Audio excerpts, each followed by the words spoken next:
Hi, I'm Henning from Flipnotes.com, and in this creature tutorial, I'm going to show you how you can create an arm like this. This is a personal project I'm working on currently. You'll definitely see more of him on the channel, along with a full tutorial on how to create him as well.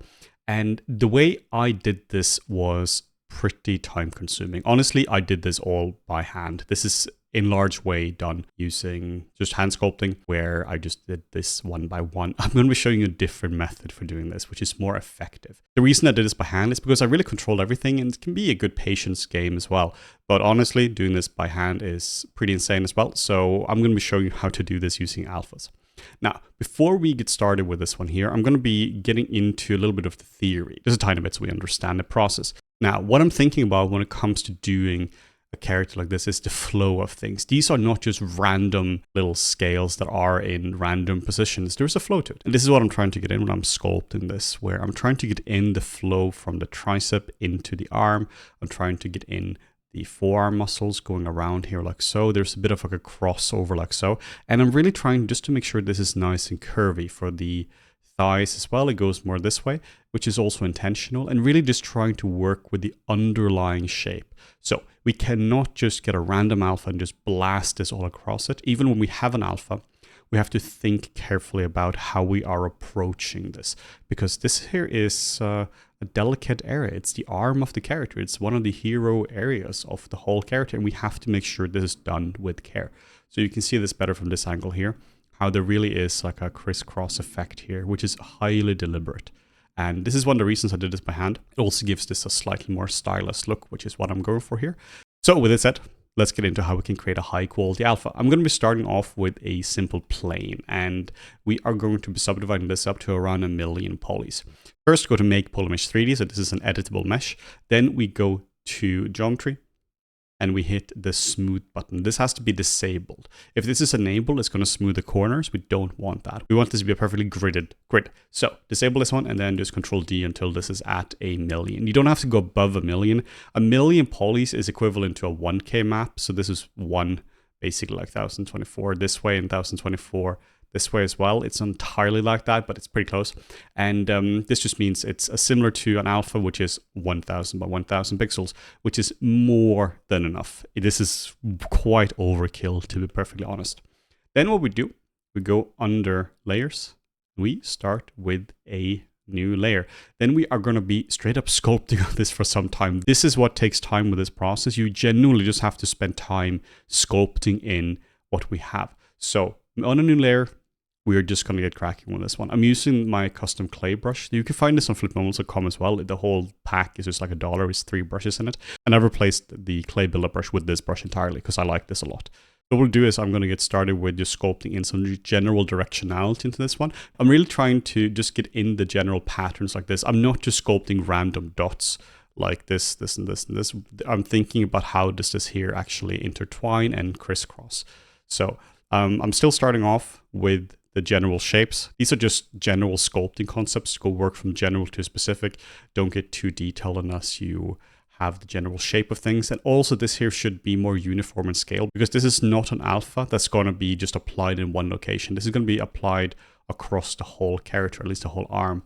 So this shouldn't be too interesting. This needs to stay generic to some degree. Of course, you have to make some interesting parts to it. But if you make this just too unique, you can really see the tiling effects. We aren't technically going to be tiling this across. This is not going to be a tileable map. But even so, you still have to ensure that this doesn't look too repeated. Also, there's no way to get this perfect with just alphas. You have to do some hand sculpting on top of this one.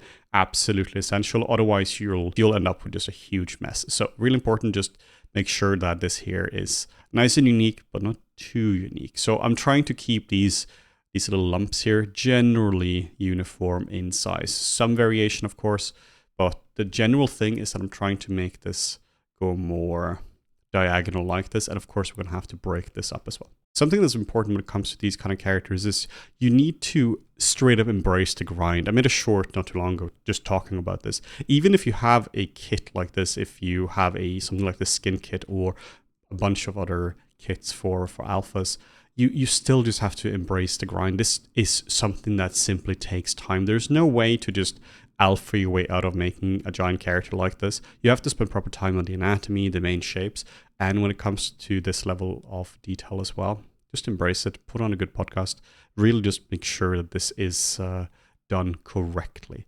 One of my absolute core concepts when it comes to creating characters is that the sculpt is the foundation of everything. We'll probably make videos talking about the texturing for this guy later on. So when it comes to texturing him, this is obviously hard to do because it's a complex character, but it's made a lot easier by the fact that it has a very strong sculpt. It means that you can get a very accurate curvature map, cavity maps, ambient occlusion maps and all that, which means that you can very quickly create a lot of variation in the textures. You can paint some soft gradients, you can go over and make sure the values and the colors are correct, and then you can break this up really fast with the aforementioned maps like the curvature, ambient occlusion and such. This is crazy useful and speeds up everything. And if the texturing is sped up, then the shading is sped up, and it's going to look better in shot. You can use less shader tricks to make it look good. It's going to be faster to render. Like, it's just a massive benefit. So I'm generally trying to keep this within the borders. As you can see, I'm still working within this area right here. This is going to be faded to some degree, so we have to keep that in mind as well. But we really want to make sure that we still create everything here as if it's not going to be faded. This is going to make it a lot easier when we're actually working. So what it'll do next is I'm going to be smoothing the whole thing here, just so we get rid of the brush strokes, and then I'm going to go in with the damp standard brush as well. I'm really trying to differentiate the different scales, really trying to make sure that each scale feels unique, because that's how it is in real life. You don't have scales that blend into each other. You have individual scales that have their individual position. What you can do as well, you can draw lines throughout the whole thing just to make sure that there's a nice even flow to all this instead of just focusing on the individual scales. So the individual scales need to be individual, but it also needs to feel as a part of a whole as well. That's really important. It's like if you were to be composing an image, each individual element of the image, of course, needs to be well done, but it also needs to feel as a whole as well. It needs to feel like it's a part of a unity. So using clay brushes along with the damp standard is really handy, because you get the general volumes from the clay brushes, and you get the specificity from the damp standard. And the damp standard is one of my absolute favorite brushes. I also tend to break up the lines as well. So instead of just doing a line that goes like this, I tend to work with lines that are a bit more scattered, a bit more varied. This makes it look a bit more organic as well. You can even have different thicknesses as well. So this is quite thick, and then it gets quite thin, and it gets quite thick again. Just having different quality of the lines really helps. This is something you might be familiar with if you come from drawing, where we have the concept of line quality. This is not that important in 3D, in general 3D, because you don't really have line quality if you're polymodeling or something like that, but you very much have this when you are sculpting. So line quality, line weight is really useful. The better your line work is, the easier everything is going to be. You can see now we are about 11 minutes into the process, and it's starting to come together. You don't even need this here to be crazy refined, because honestly, this here is still overkill. What I said before about it being a 1K map is overkill for the whole thing. This here we now have the resolution of around 1 million pixels, which is around 1 million polygons, give or take, which means that this area here, realistically, if this is the whole arm, like so, the area we're doing the projection on is going to be this area right here. The whole character currently is just like 21 million, which means that this area here is maximum a few 100,000 polygons. Maybe it's like in the tens of thousands of polygons.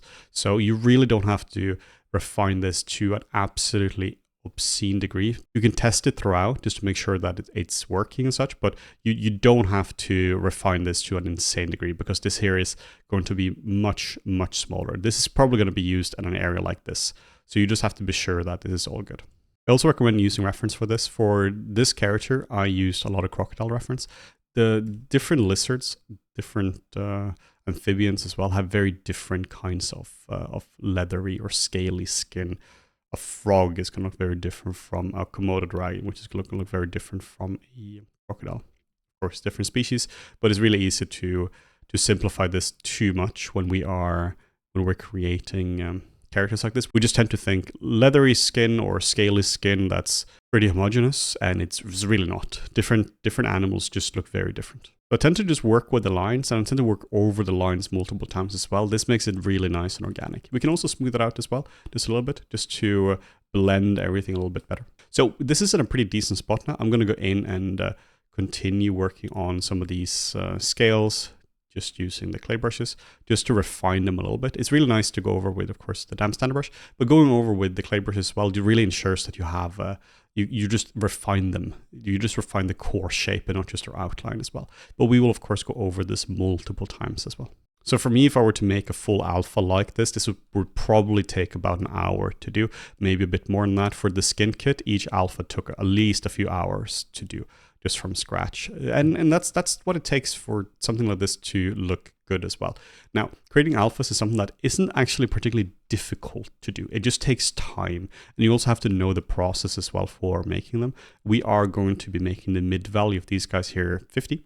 And it just takes a little bit of time on understanding why that is the way it is and how to make effective alphas. So when I made the skin kit, that was by far the thing that took the longest, at least very close up to making the alphas themselves.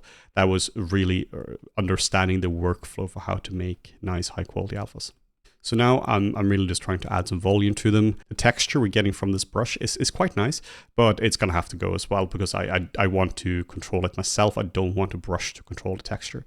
But if you like the texture, you can keep it. Just be aware that whatever texture you're putting into this, like I said before, this goes into the final sculpt as well. So it's a good idea to really refine these alphas, because the better these alphas are, the better your sculpt is going to be. Or if you were to be rushing this, then you have an alpha that doesn't really work correctly, and you're going to have to just redo a lot of this in the actual sculpt instead of spending proper time here just in the alpha stage. So let's say I had to be making 5 of these characters for a game or a movie. What I would be doing is I probably would have been spending like a week or 2 weeks only creating alphas, just looking at different kinds of animals, different parts of the animal as well, looking at their heads, their claws, their feet, all that. And just making sure we have a big library. The more time you spend on the pre-production part, the easier this is going to be later on, because you're just going to be spending a lot of time sculpting bespoke details onto the character. The more you can optimize this early on, the easier everything is going to be.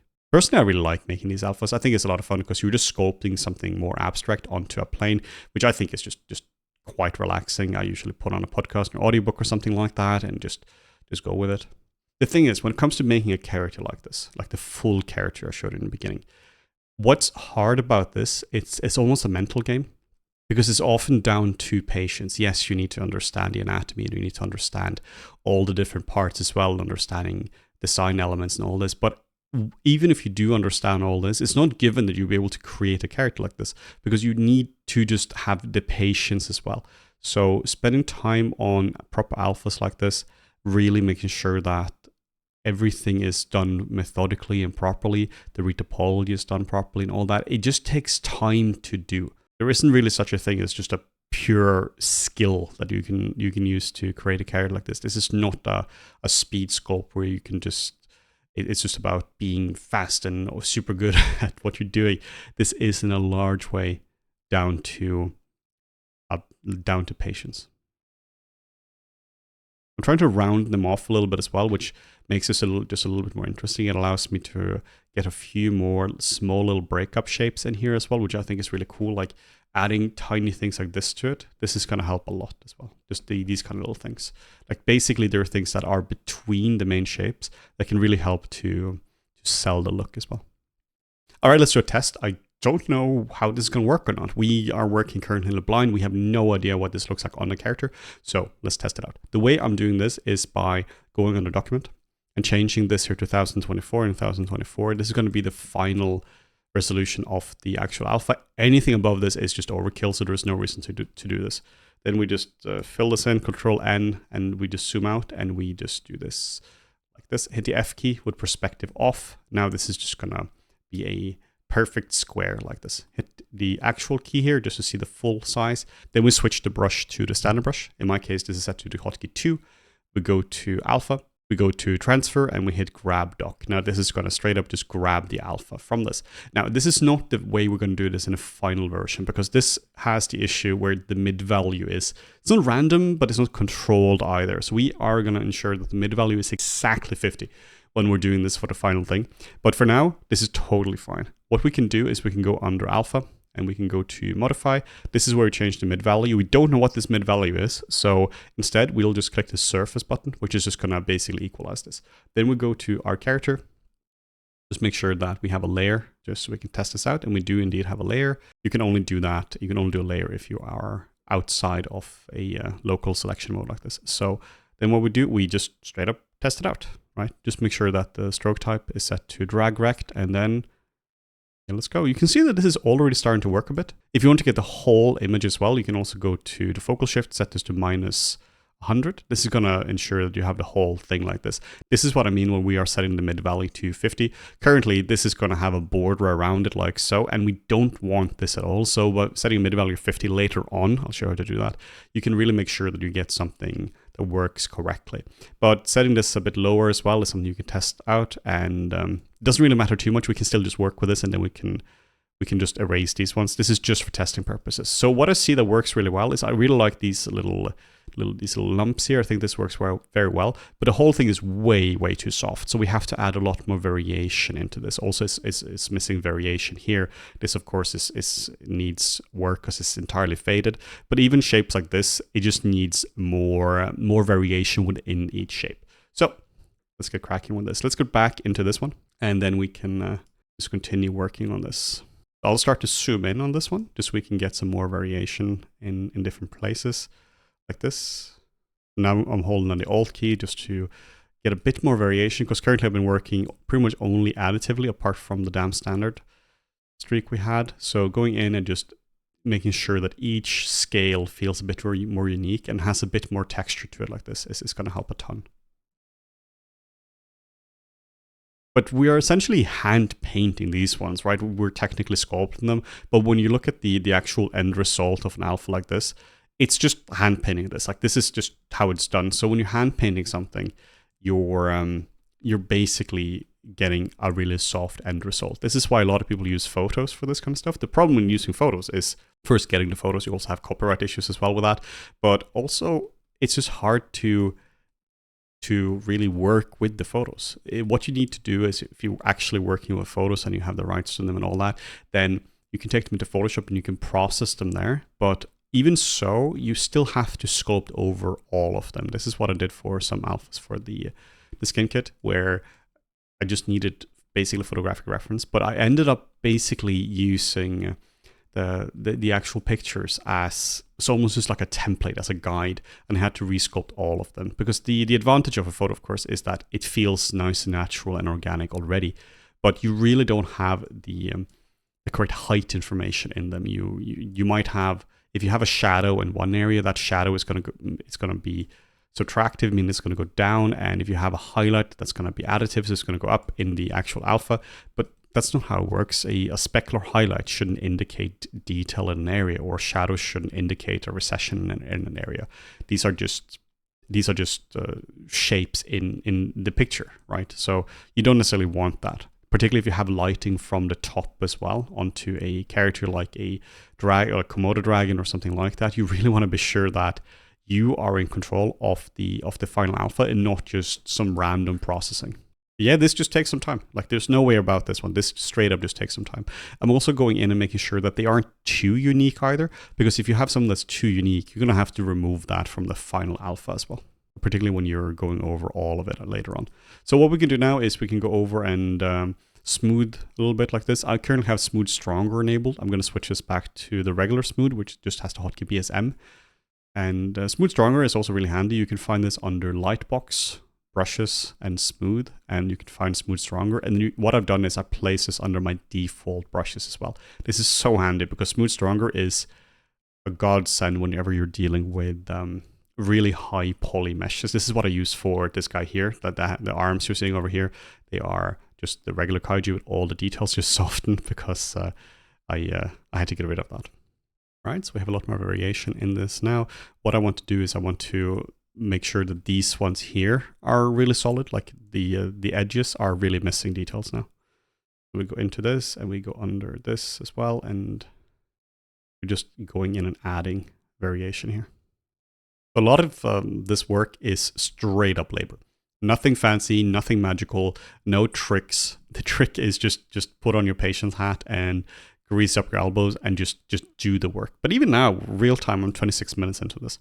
This is not a very long time for something like this, which is for sure going to speed up my work by absolute hours if I'm actually using this alpha, because this is something I can use in all sorts of places on the body, but also on different projects as well. So if I need to make something similar like this on different projects, I can just use this one here. Or if you need to improve it, you have a base as well. So there's no wasted work here, particularly not if you actually test the alpha. There's very much wasted work if you are silly and you don't test your alpha, because then you might be making something that is fundamentally broken, like it just doesn't fit. The cool thing about this technique here is that it's evergreen. If you're creating alphas in 2015, you can still use these alphas today. A lot of the alphas are shipped with ZBrush. They're from the Gnomon workshop that made these alphas in the mid 2000s. Like they're basically 20 years old, and they still hold up. And there's no reason why the alphas you're creating now are not gonna just work in the future as well, because they're just images, right? There's nothing fancy about them. There's no proprietary data format or anything like that. They are straight up just image files, and image files are just evergreen. Smoothing isn't bad, but you have to know what smoothing is, and that's blurring. It's not some kind of relax feature or something.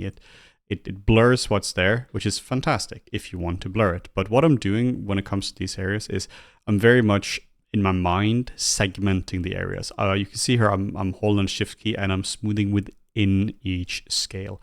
I'm not going really over the line separating them, because this is gonna just blend that too much. All right, let's test this out a little bit more. So we go under we zoom out, we hit the F key, we make sure perspective is off. We go to alpha, transfer, hit grab dock, and now we have another one here. And then we go back here and we do the same thing. Hit the actual, and then we can try this. Might be handy to just keep this one here so we can see the difference. And you can see now that this is significantly more refined than what we had before. So let's just have a little bit of a play with this one, see what we can actually do, see if this is something we can actually work with.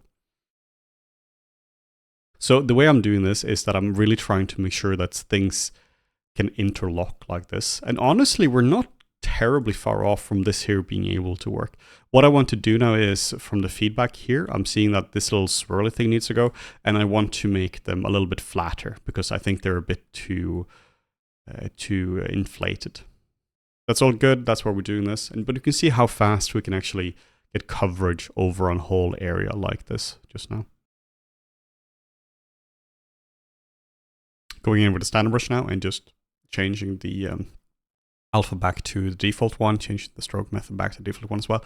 This is a really good brush for just adding specificity to it. For me, the standard brush is almost like a ballpoint pen where it has a lot of specificity to it, unlike maybe a pencil, which you can use to shade in different ways, but the ballpoint pen, the standard brush, is very, very, very specific. So it's a fantastic brush for these kind of things. I use the standard brush a lot as well. It's easy to overlook it because it's so standard as a name, and it's easy to go over and only use the clay brushes and the dam standard and such, but the standard is absolutely brilliant. I use it a lot for sharpening things up and straight up just getting specificity into my work. There's no secret. This is just labor. Currently, I'm 41 minutes into this in real time, and this just takes time. There's no way to really speed this up. There are, of course, tips and tricks here and there, and there are ways to do that, but not really. Like not really that it doesn't compromise quality. Like if you want to create characters like this, and of course if you use pre-made alphas, that's really handy. But if you want to really control it like this and you don't really have alpha packs, or you can't find the alpha that you need, you just have to make your own ones, or you have to sculpt from scratch. And then like I did in the model without alphas, and that takes absolutely ages to do. All right, so let's test this out now. Same thing as before, the silver perspective, go to the standard brush, direct, rect, alpha, make transfer, a grab dock, and let's see what we are dealing with now. This is starting to work better now. It's actually looking a lot better. This is something that we can almost use. Probably going to just be spending a bit more time on this, but you can see that this now blends really well. Of course, we're still going to have the focal shift issue because that is unresolved. And this will get a lot better once we are setting the proper mid value. But yeah, now you can start to see that we're getting somewhere with this one. All right, so we're now somehow done with the alpha. We can always spend more time on it, but it's in a pretty good spot. So there is a trick now to getting the mid value to be exactly 50. And the gist of this is we have to take a piece of the alpha and scale it this way at the exact same distance as we do this one, which is scaling the opposite way. This now means that when we are generating the alpha, this is now the border this way, and this is the border this way, and the mid value is now going to be perfectly 50. So this is very easy to do.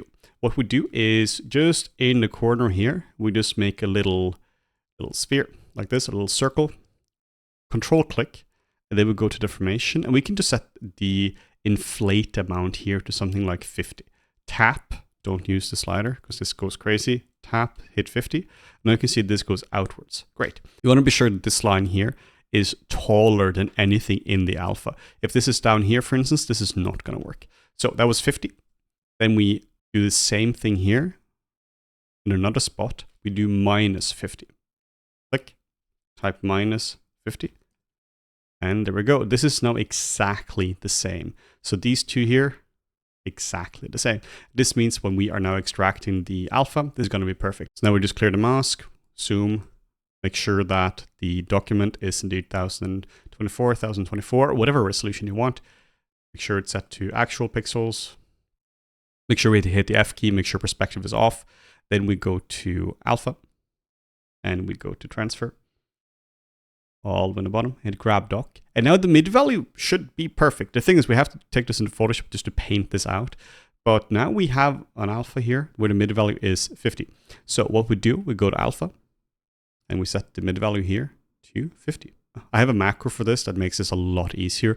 You can very easily do this. You could just create macro, record a new macro. Then you set this to be 50. Alpha, set this to be 50, stop the macro, and you can set this to a hotkey. In my case, I use Alt and A for this as well. So it means that it's not really a problem, the fact that it's 50. You don't really have to go in and change this by hand. But now we have our character here, and just make sure, again, this is set to 50. And then we can start to have fun with this one. And there you go. You can see that we do have the artifacts down here. This is something we just have to paint out. But now we have an alpha that works really well with the focus shift set to minus 100. This now blends really well, like so. So again, we have to paint out that issue, but this is an alpha that's going to work really well, I think. Of course, you can change the focal shift now to 0, which means it's going to give this a faded look as well, which is definitely what you want in some cases. So let's export this guy out, alpha. Export. Then we open up in Photoshop and then we can straight up paint out what's down here. So we can just color pick whatever is right next to it. This shouldn't really have anything interesting in terms of pixels. And now we can fill this in like so, just fill it real quick. And then we hit Control and S to save this. Now we can go back into ZBrush. We can kill the layer, make a new layer. So we can bring in the alpha again. And now this should allow us to get really nice alphas on the character. Just make sure the mid value is set to 50. And then we can go. And now you can see we have really nice high quality alphas that we can play with. And there isn't a border. Check this out. There's no border around this whatsoever. So this means that this is just a really, really nice alpha to work with. In this case, I actually prefer the focal shift set to 0. This is just because it fades it off, and because of how rushed the alpha creation here was. I haven't had too much time to really refine the border of it, but this is now a very functional alpha that we can use to create some really nice areas on this character like this. And you can see how fast it is now to do this. You will have to go over and do additional sculpting with this. There's no way you can avoid that. You just need to spend time going over this and sculpting this, but this is fast now, and this is what I mean. The more time you spend on the more pre-production part of making a character, the more time you get back later on. And also spending a lot of time on the actual height like this, actually spending the time on the sculpt like this. This is so much easier to actually texture. Now you can see spending close to an hour on the alpha means that we can cover the whole arm here with within a very short amount of time. Now, again, you still have to go over and unify this. This is really important. You have to go over here and you have to unify these areas because we're not done yet. You still have to go through, make sure the individual scales are looking nice and everything fits together and all that. But this is not what takes time. What takes time is building the original alphas.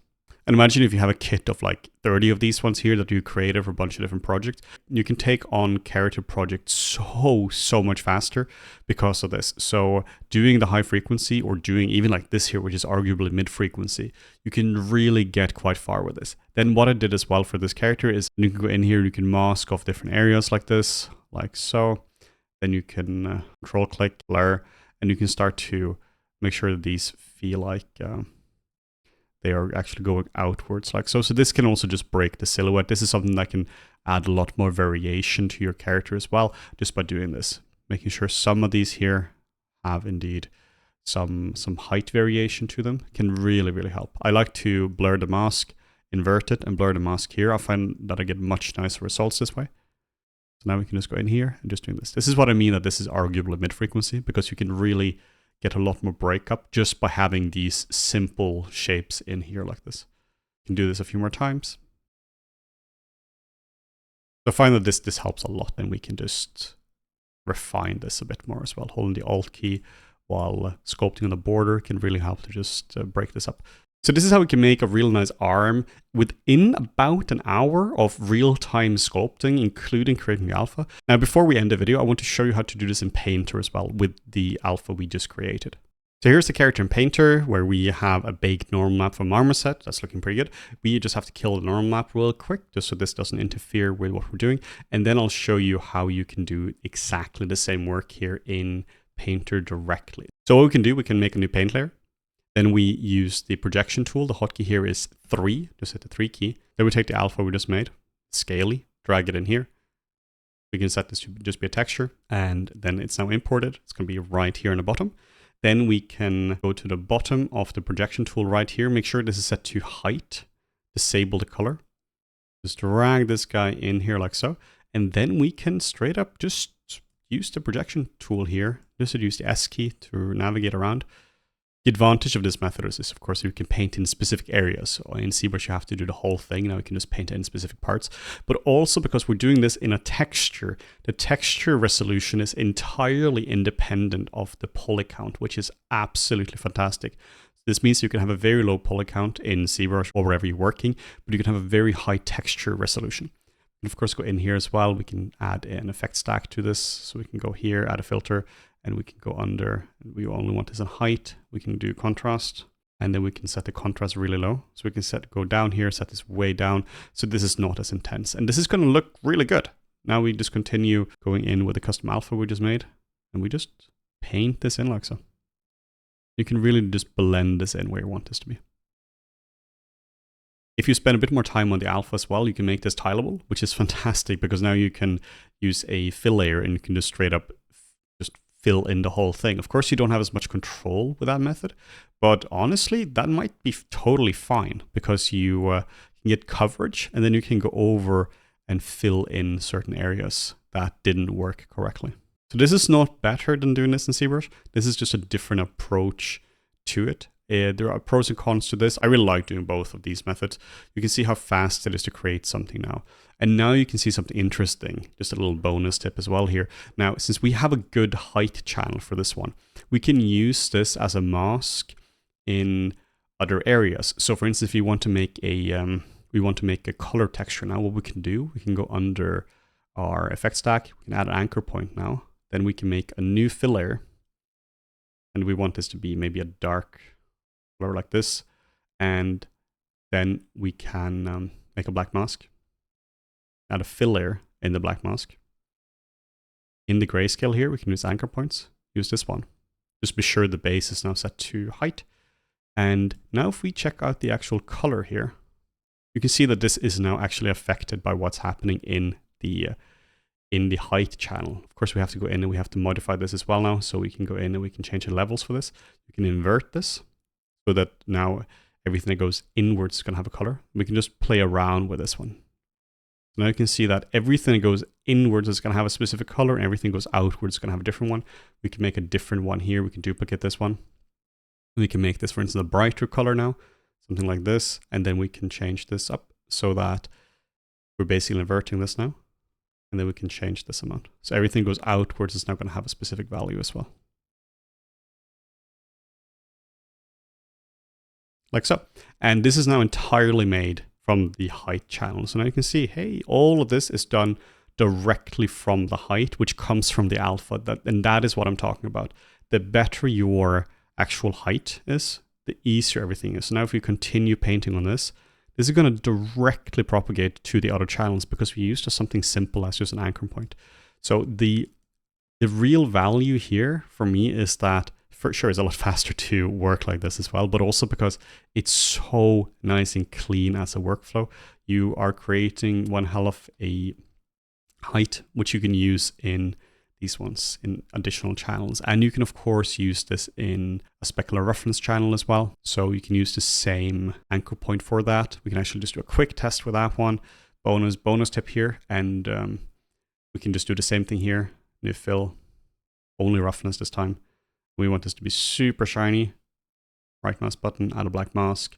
In this one, we add a fill. In this one, we set the anchor point. And in this one, bit of a workflow here. We set it to be height. We go to roughness now. And now you can see the same thing is happening. So now we can see that everything goes outwards now. It's now going to be super shiny. But we can also invert this as well. So we can, for instance, say that everything goes inwards. It's going to be super shiny. And there we go. So now you can see that everything goes inwards is now nice and shiny. So there are so many ways we can play around with this method here. So yeah, that's it for this video. If you want to see more content like this in the future, just let us know in the comments what kind of content you want to see. And if you have some really cool tips on how to create characters like this, let me know. I would love to see what tricks you have up your sleeve because I'm always adding this stuff to my arsenal. So cool. See you in the next video.